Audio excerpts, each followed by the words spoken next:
Hello everyone, we are group number 9.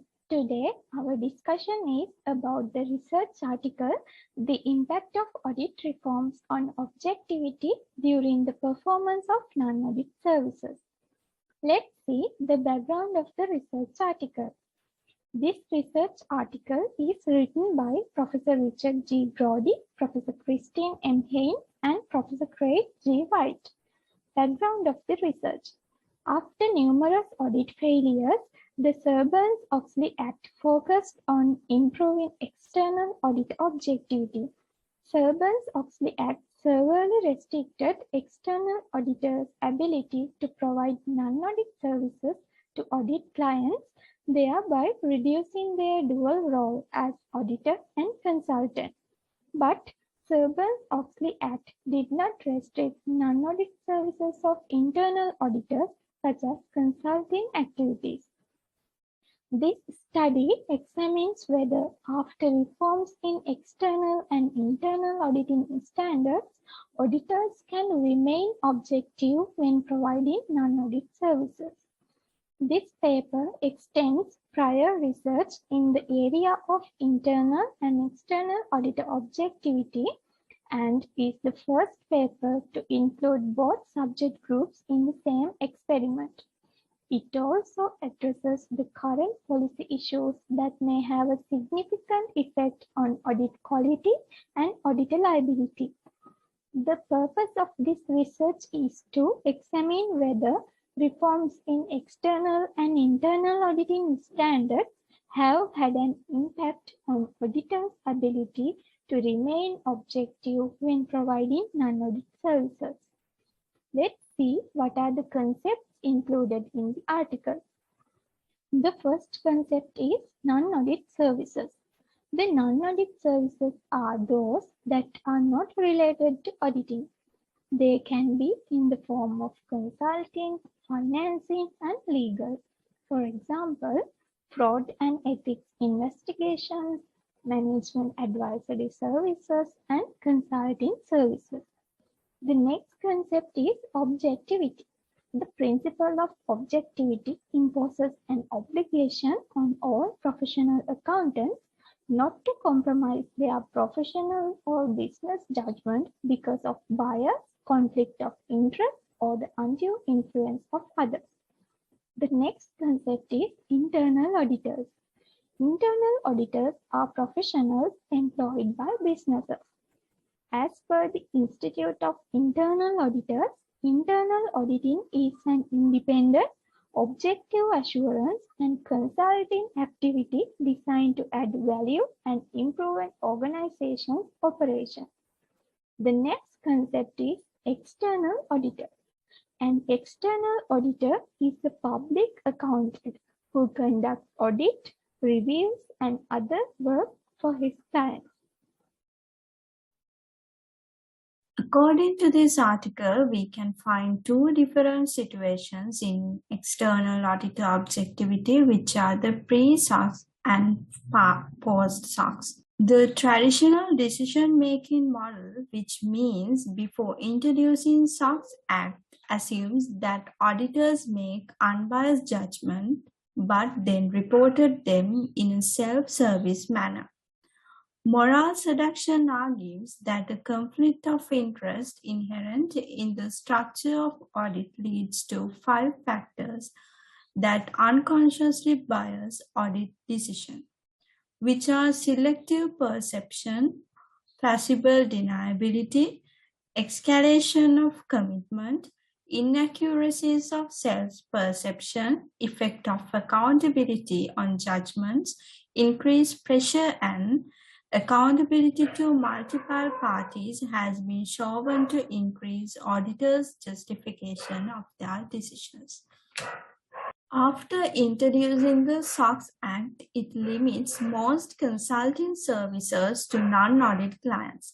Prior to SOX, assurance auditors were required to involve themselves extensively in the client's operations throughout the year.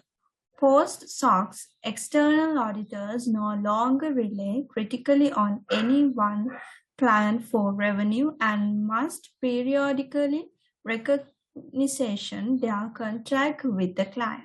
When we consider about the hypotheses which related to external auditor objectivity, external auditors should not identify as closely with the client. Moral seduction should be reduced.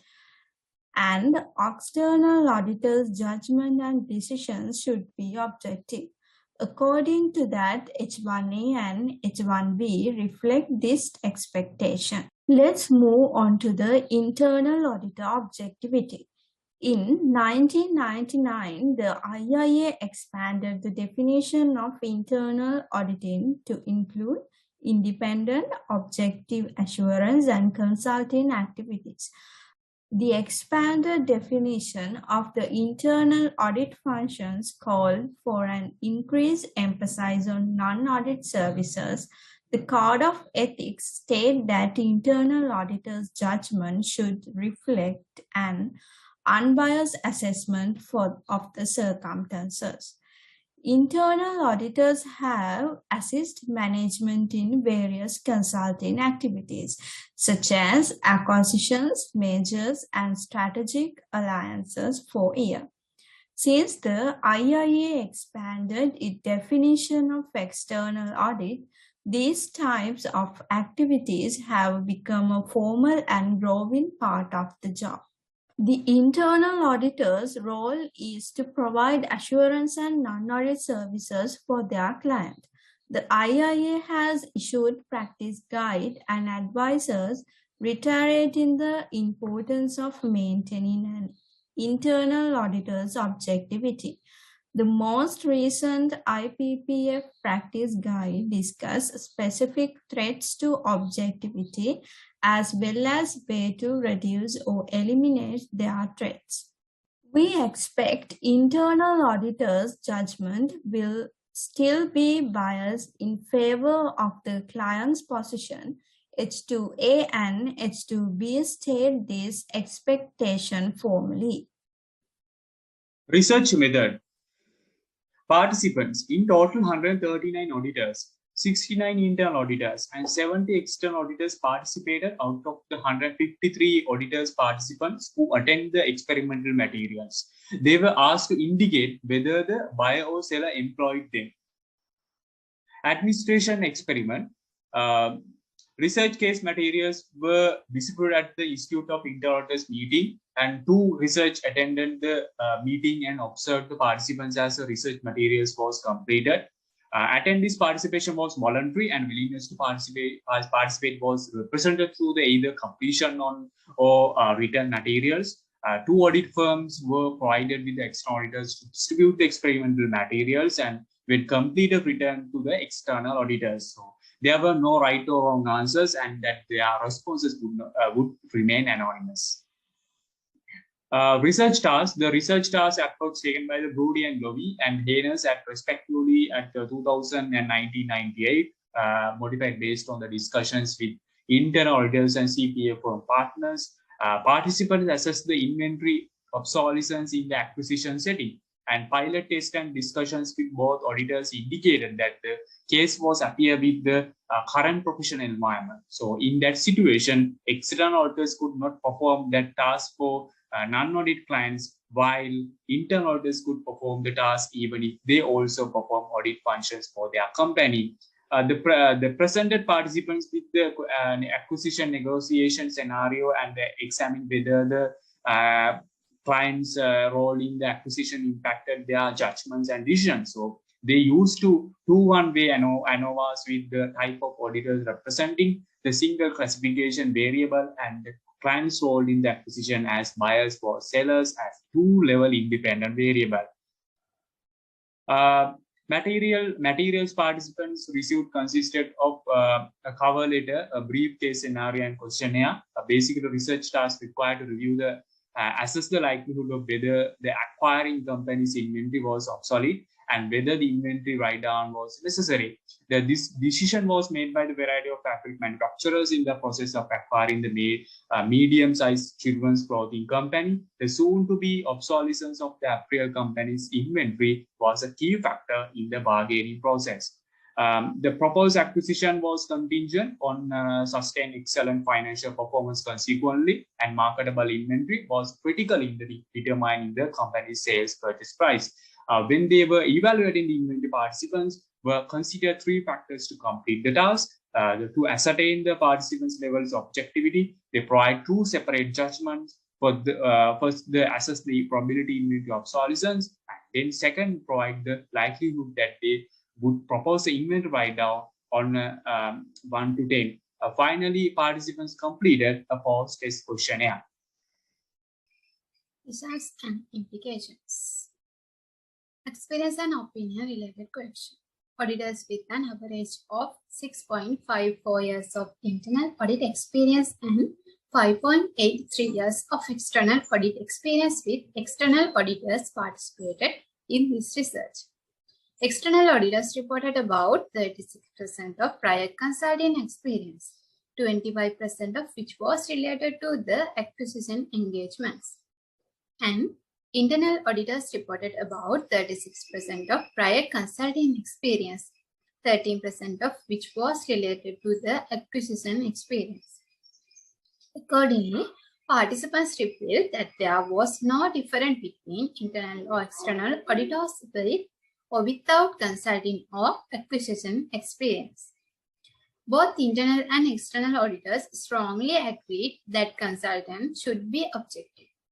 External auditors are offered a much higher level of comfort due to the suitability of using internal auditors as advisors rather than the internal auditors.